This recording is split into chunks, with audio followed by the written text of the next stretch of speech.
So the ROG Strix RTX 3080 is finally here in India, and I was really waiting for this card because it is the variant that I plan to put into my personal build, so it is going to be very exciting to check it out today.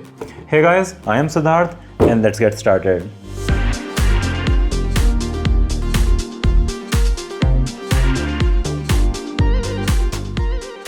So we have the usual kind of box that we have with ASUS cards, and the version we have is of course the overclocked edition, which is clocked at 1935 MHz boost clock, which is 13% faster than the Founders edition.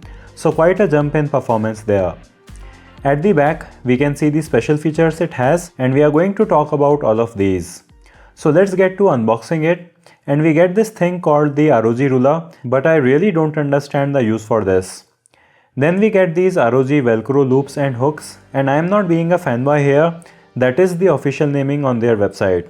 Then we have this collection card that looks like one of those Pokemon cards we spent way too much money on.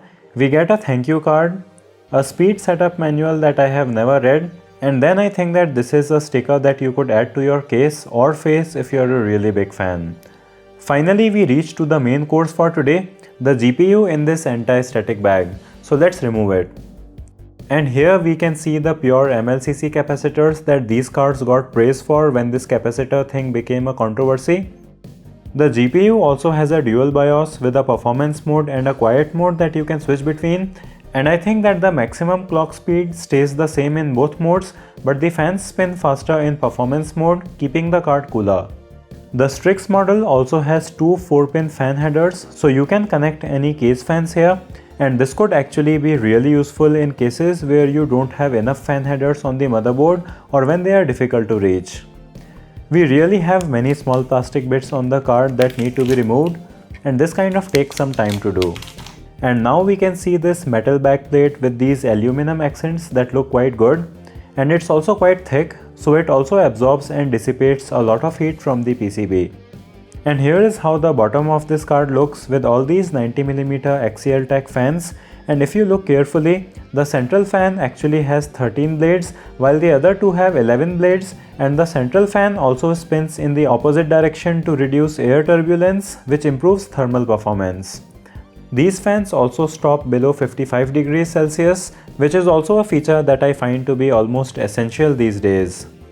Then we have two HDMI 2.1 ports here along with 3 DisplayPorts 1.4As, and the extra HDMI port over other cards can be really useful in some situations like the TV input lag test that I did recently, so I am glad that we have it here, but keep in mind that the maximum number of displays that are supported here is still 4 instead of 5.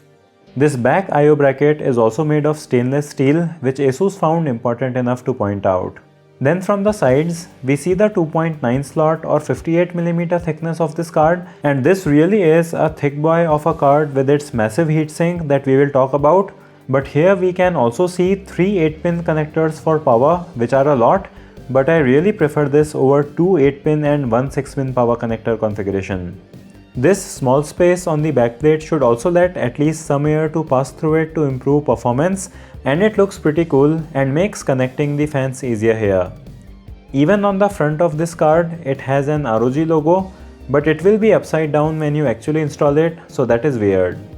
The length of this card is around 32 cm with the width being 14 cm, so it is quite big, but I still think that they have made very efficient use of the volume that this occupies.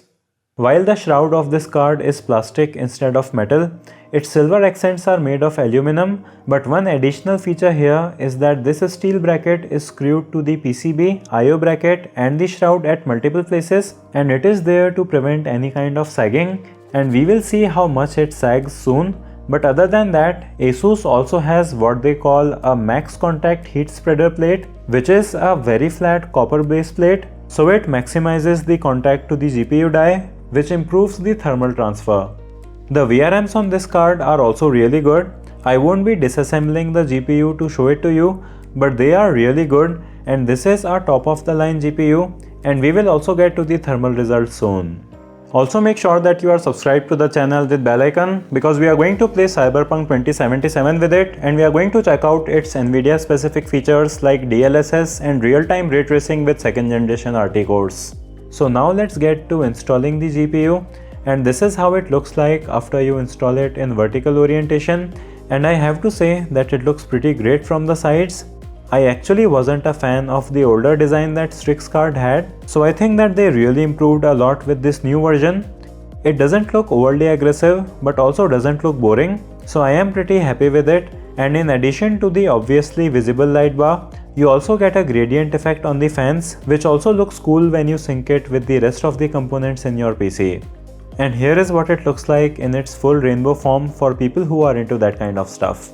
Now let's get to the horizontal orientation installation, and you can skip this if you know how to install a GPU, but people commented on my last video that they wanted to see how to install this. So the way you do it is you just put it into the top PCIe slot of your motherboard, and this also works on the bottom slots, but on lower end motherboards there might be some issues, so just try installing it in the top slot if you aren't sure about it.